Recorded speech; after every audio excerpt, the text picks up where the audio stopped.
Nomad Capitalist has recently helped a few same-sex couples with second residence and second citizenship planning, and it became something that I wanted to talk about because certainly for same-sex couples as well as unmarried cohabitating couples who live together but aren't married, of course, there are different rules around the world. Your country may recognize that type of a relationship. They may understand that not everyone wants to get married, they just want to live together, or they may recognize same-sex marriage or same-sex relationships, but certainly not every country does. And if you're looking to be a nomad capitalist, you want to understand what those countries are, where you might feel more welcomed, and how to plan around a relationship like this.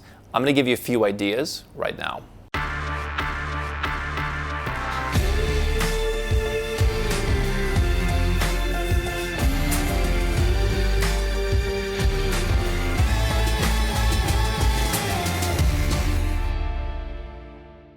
I'm Andrew Henderson, and here at Nomad Capitalist, we help 7- and 8-figure entrepreneurs legally go where they're treated best, whether that's international tax planning, second citizenship, living overseas, investing in new markets. You can learn more at nomadcapitalist.com. And this is something that has come on our radar recently because you have to realize that so many countries around the world don't operate the way that your country does. In fact, coming from the Western world myself, I would say that most of the countries that I spend time in now are not only different in many ways, often positive, but are often more conservative than where I come from. And so again, this impacts both same-sex couples and unmarried couples.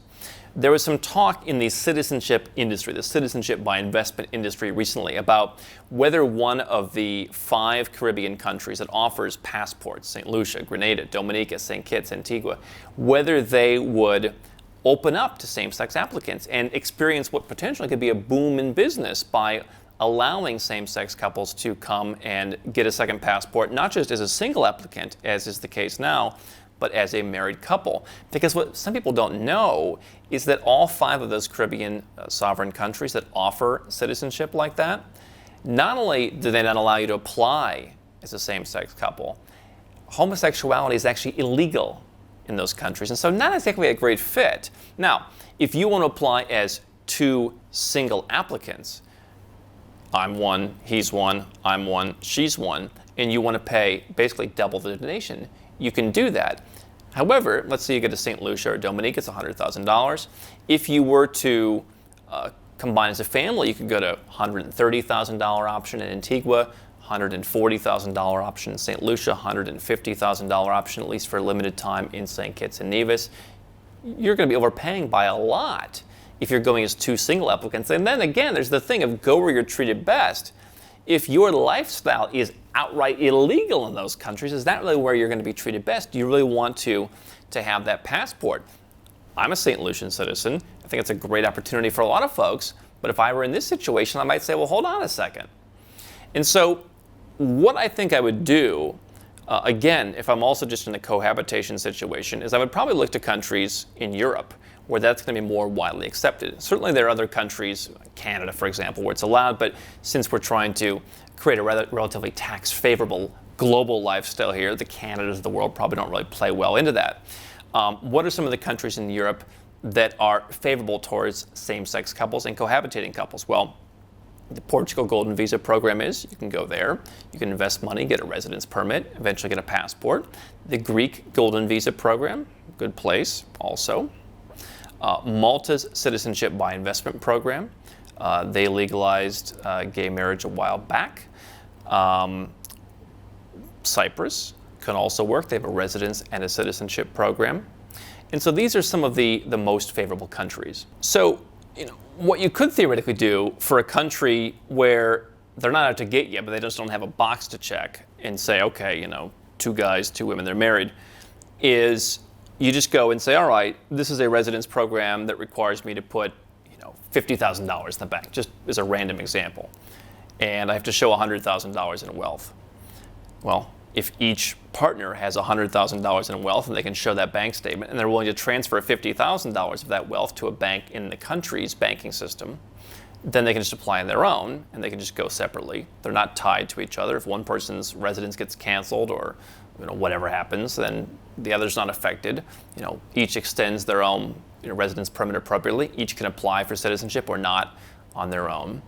And that may be tolerable in some countries that have yet to, again, create a legal framework for same-sex marriage, but where people are not really opposed to it. Obviously, there are some countries where they are opposed to it, and you should just not go there. And I think that, as I said, I've known some people who've gotten themselves into a little bit of trouble or the prospect of trouble by doing that. So you certainly have to be careful. And again, go where you're treated best does not just apply to how do I lower my tax rate. It applies to an entire lifestyle of where am I going, where I am respected. And quite frankly, there are some people out there who, are in gay relationships and they're from a country where it's not respected. They are not from the US or the UK where it's relatively safe, and they're just looking to improve their taxes and improve their freedom. Obviously, there are some people who should go where they're treated best to physically move somewhere else for their safety, in which case the taxes may not be a concern. Maybe you should go to Canada. Maybe you should go to New Zealand. But basically the approach is, number one, I think Europe is probably the most favorable because you can get your golden visa. You may not have to live there, and then you can travel the rest of the world independently and just go there as a tourist. You can spend what time you want in Europe, in Portugal, for example, under the tax exemption, or you can get your second citizenship in Malta, or your second citizenship in Cyprus. Or you can go and get your residence permit in a place like Costa Rica, for example, or Uruguay, and get your citizenship there potentially. If you want to live somewhere else, I really think it's a matter of just saying, are we willing to double up on the investment? And so when you look at some countries, okay, put some money in the bank, put 50 grand in the bank. If you have the liquidity to do that, maybe it's worth it to you just to double up your investment. Obviously, when you look at something like, a Thai elite program where you're just giving them, $15,000 or $16,000 every 5 years, again, it may not be the worst thing in the world just to double that up. But certainly there may be, if it's a donation, if it's some kind of sunk cost, doubling up on that has to be considered. And so you may have a different strategy versus someone who is an opposite sex married couple. Again, if you are just an opposite sex couple and you're not married, that may work in France, that may work in the UK or Sweden. But when you go to Malaysia, they don't understand that. You're married or you're not.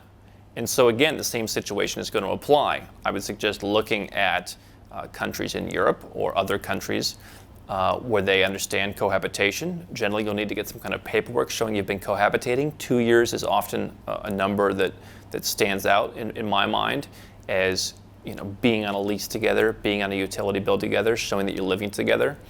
Other than that, again, if you're going to the countries that don't recognize cohabitation, you're going to have the same problem. Are we willing to double up on the investment, double up on the bank deposit, double up on some kind of donation? Certainly, you may or may not see some of the Caribbean countries or other citizenship by investment programs be more open to people in these situations.